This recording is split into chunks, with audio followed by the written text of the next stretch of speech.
politicians, help the people that put you in that. You there to represent us, not pat each other on the back, okay? And not have community board members decide that somebody, instead of diffusing the situation, should be locked up or thrown in a piece of paper. Not one politician supported us. Not one. Okay? The city controller's office said that there is, what she said, 1,500 unused vacant land. Sound like it'd be affordable to me. The city owned it. So I'm talking to my community board executive and your ad hoc. Come on. Represent the people. Think for yourself. Don't let the real estate developers do the bidding. Don't let the politicians do the bidding for you. Because you're going to look up and you're going to be just like Greenpoint, Bed-Stuy, Harlem, and everywhere else. If it wasn't for MTOP, we would already be in city planning and we would already be pushed out. It's called gentrification. Thank you. So I appreciate the comments. I don't take too long. I got your sign issue, Joe. I got you. So I want to add on this. We are open to hearing from the community. I don't make rules beyond what's in our bylaws. I don't make rules or do anything without chatting or sitting down with my executive committee. I do want to share this. I want to share this with the community. She was mentioning the hit me with the ad hoc committees. According to our bylaws, when there is a vacancy in committee chairpersons or when the chairperson or the vice chairperson, if any other committee will be unavailable to conduct a meeting or hearing, the chairperson of the board, which is myself, in his or her discretion, may appoint any member of such committee and or member of board executive committees to conduct on an ad hoc basis a scheduled meeting of such committees. So I don't just make it ad hoc just to make it ad hoc. I'm making it ad hoc to go in accordance with the bylaws. Mr. Jacob Goldstein.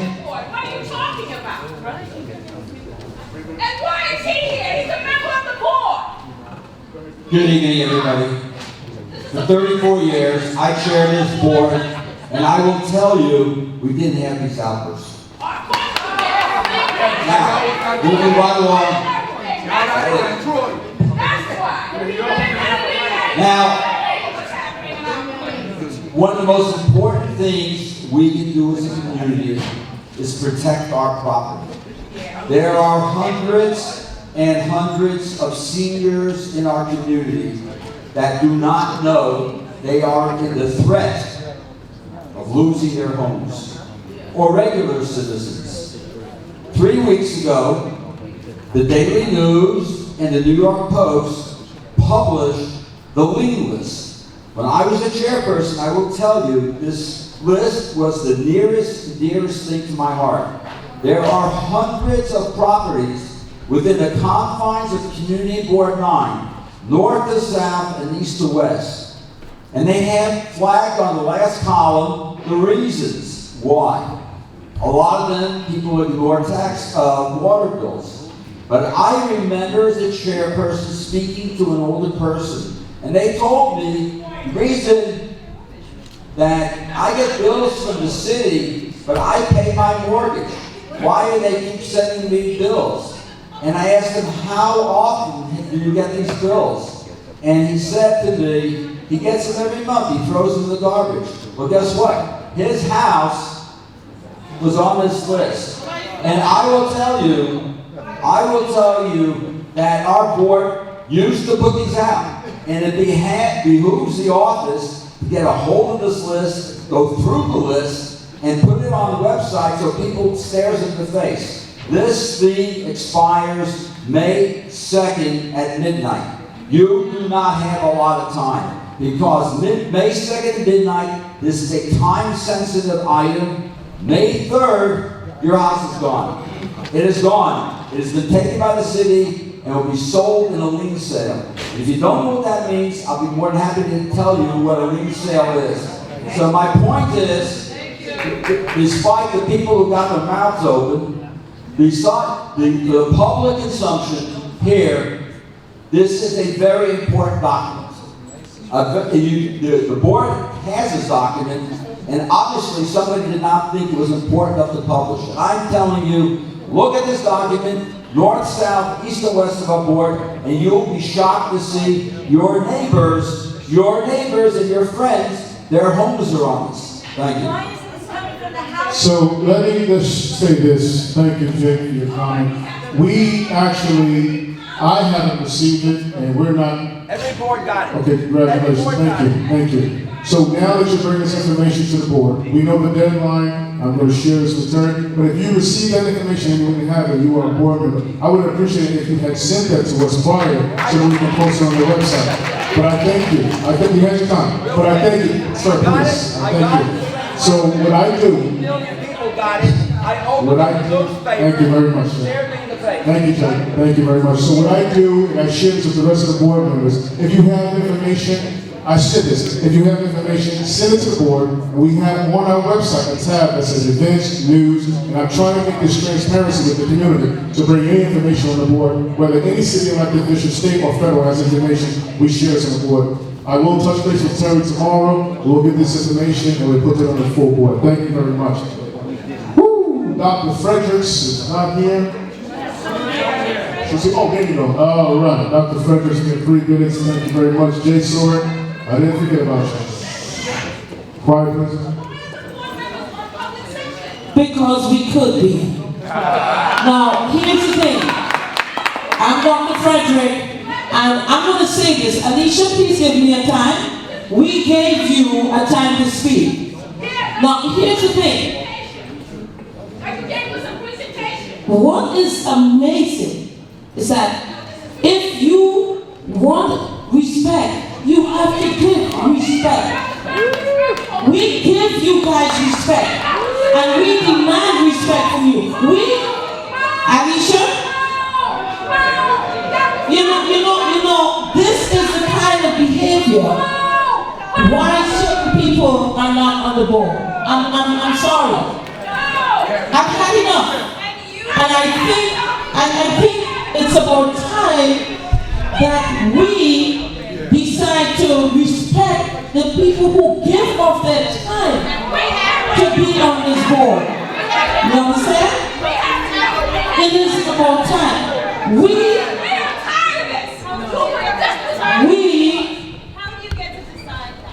How do I get to decide that? Okay.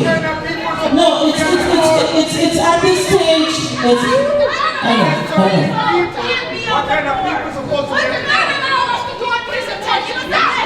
I am just tired. I'm tired of people disrespecting the chairman, disrespecting the board. As a matter of fact, Mr. Goldstein, if you have anything as board members, we are supposed to consolidate and we are supposed to support each other. And we're not supposed to come up here and throw things out to make the board look bad. It is not right, it is not fair, and somebody has to stand up, and I decide to stand up. Because we sit and we take it meeting after meeting, and it has to stop. We are here and we just want to do the job that we are asked to do. We want to respect, we do respect the public. You understand? Thank you. Thank you very much. So I want to say this to the community. We have, hold on a second, Jake, there has to be order, Jake. There will be order. Jake, sit down. So I'm going to say this. And I appreciate the board members' time. I appreciate the community's time. But one thing I want to say is this. There will be order in my meetings, and there will be order in every community board meeting. And I'm going to say, just because I may not respond how you want me to respond, don't take my kindness for weakness. Please don't do that. And I'm trying to maintain my order and maintain my sanity. But I tell you right now, as we said in the beginning, we have a policy that we set forward. I respect every community, and I respect every resident in this community. I live in this community. It was also said that we don't hear from the community We have 48 board members who live within Community Board 9 who we hear their inputs from just as well. We don't have people from the 5 boroughs of New York City. We have them who live within Community Board 9 district, as well as opening up the committee meetings for all community residents who want to attend the meeting. So we don't disrespect you. I think in a way, to be honest with you, I think we're getting disrespected because all we're doing is coming forward with the information and sharing the best that we can on behalf of this district. And that's all ethnic groups that's in this board. So the next person we have is Mr. I'm going to ask the order. We have Mr. J. Sorid. You have 3 minutes, sir. Hello everybody, my name is Jay Sorid. I hate to speak about the same issue time and time again. Zaman, you listening? Zaman, go listen. This is female. There's an issue going on where there was a phony vote that happened in September 2013. And if you listen to the frustration of a lot of members who are out there, I also share the same frustration. This community board listened to me get up here 4 times and say that there wasn't enough votes. There was 15 out of 30 votes. It never should have passed. And not one person had the courage to say, let's correct the vote for 2.5 years. And I'll tell you, it doesn't even matter about skin color. It doesn't even matter about race or who's Jewish. Because I went to to be quite honest, I'm not going to be politically correct, I went to 3 African American community board members who lived in front of the project where it happens, who were against this before they got on the community board. And when they got on the community board, they shut their mouth for 2 years. And then I went to my Jewish friends, and I thought I'd have some pull. Not one. Not one had the guts to stand up and to say it wasn't the correct vote. So I'll tell you something. When you look at different people here, for those who understand Malcolm X, there's a difference between the house Jews and the field Jews.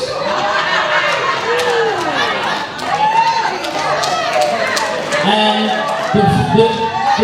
you go into the field Jews' houses, and they don't have extra money, there's cracks on it, they're barely getting by with 89 kids, okay? And a few of the representatives, all they do is they take photo opportunities. They take photo ops, and they don't stand up for their fellow Jews, and they wear yarmulkes, and they say how religious. There is order.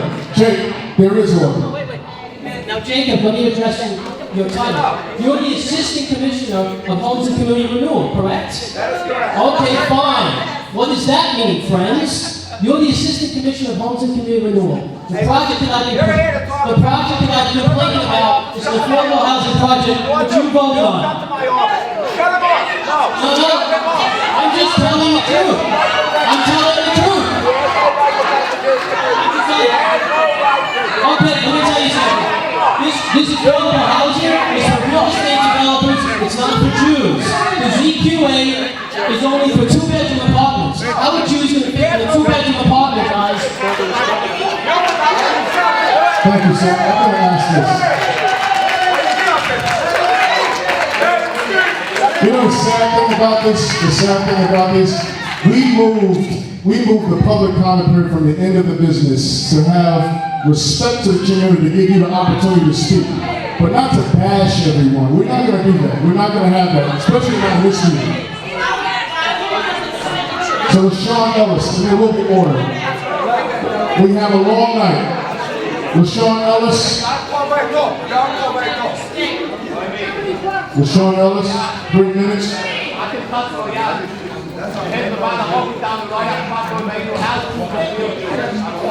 right, it's my turn to speak, sir.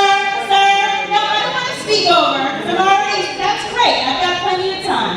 First of all, I want to make sure that everyone has signed into the list, which is in the front of the room on the stage. So community members should sign in as well, so that you can be counted.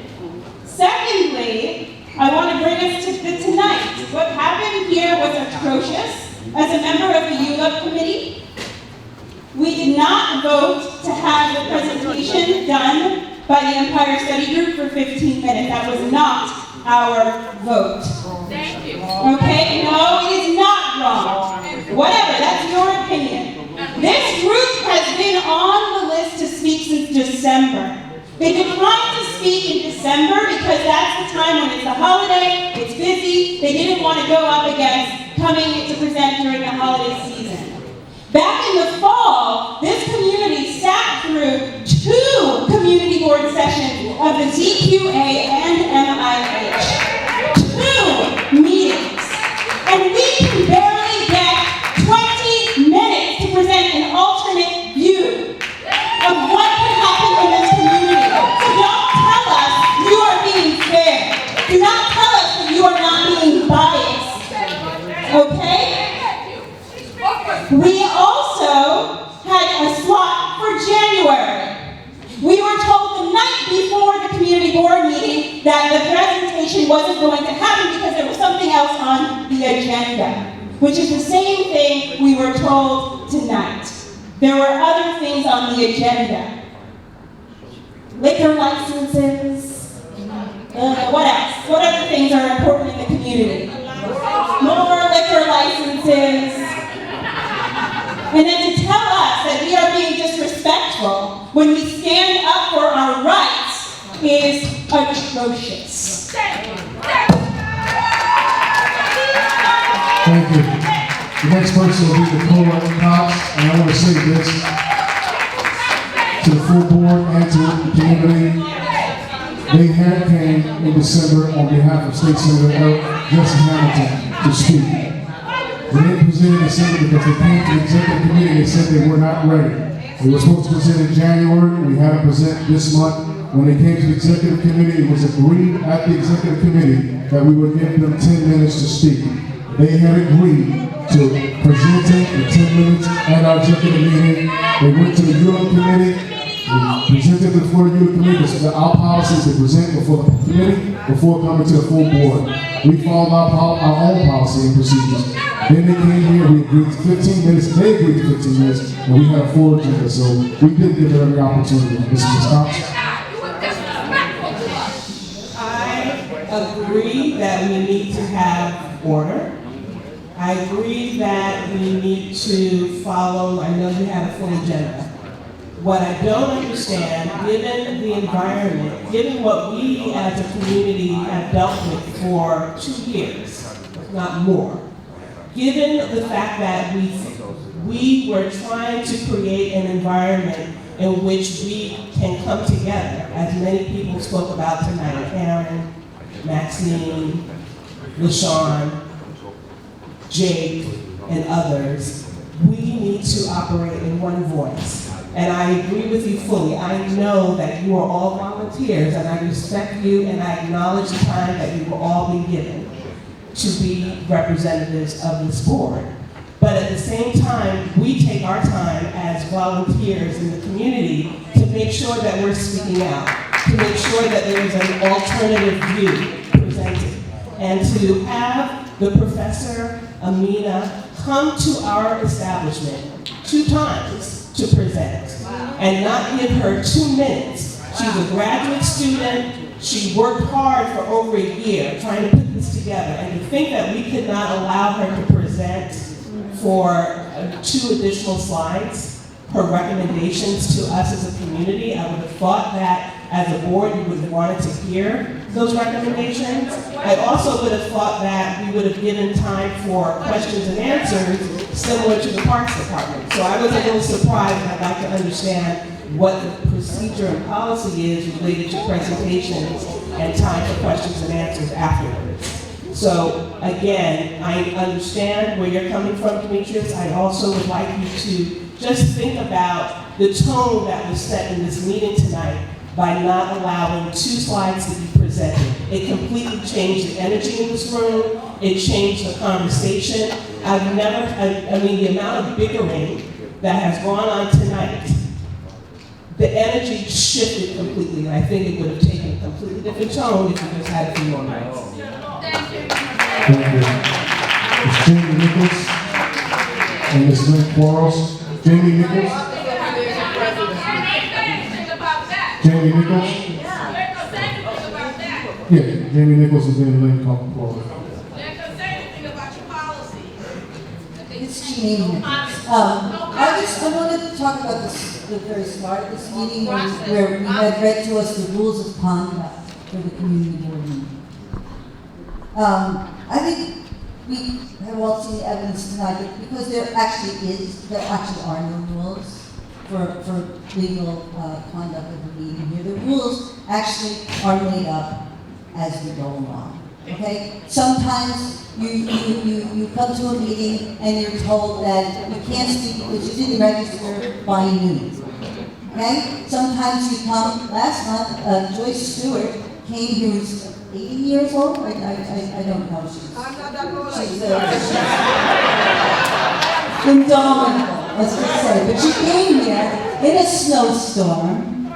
She walked through the snowstorm, she managed to get here. She was not allowed to speak because she hadn't signed up before the public comment period began. Okay?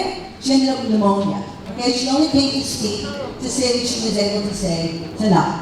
Okay, so this idea that the public comment period is at the end of the, okay, fine, whenever it is, it should be an actual public comment period. It's not a period for Demetrius to respond to something that everyone says based on whatever comes into his head. We shouldn't be having board members speak during the public comment period. Let them speak during the business session, or let them speak when their committee is presenting. I don't know, but they shouldn't be speaking when the community is trying to speak. And if you're going to, you can limit people to 3 minutes to speak, but if you watch, for instance, the city council hearings on affordable housing, they were until 3, 4 o'clock in the morning, because everyone who wants to speak gets 3 minutes. But not here. Here we try and limit it to 30 minutes, and we fill up half of that time with comments from board members. Okay? So it's all just being made up as we go along, and it's an absolute outrage. I am proud to be a party to the lawsuit that's being brought to try and bring order to this community board, so that we may hear from the community, that the community board may advocate for the people who live here, and that people be allowed to serve on committees and have voting power on committees, and be permitted to outnumber the number of board members on a committee, because that is actually what our bylaws say. So, I invite you, do you happen to know the index number of the case?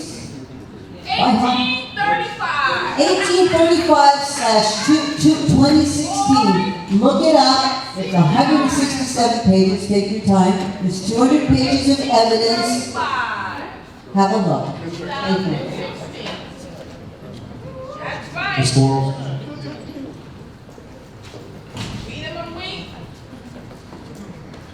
I'm just going to echo some of what you heard already, but I think that as a member of the EULA committee, it needs to be stated for the record that when the Empire Study Group presented to the EULA committee first, as they were required to, that presentation was 15 minutes as they were told, and at the end of that presentation, Michael Livor took a vote to figure out if they should present to the board.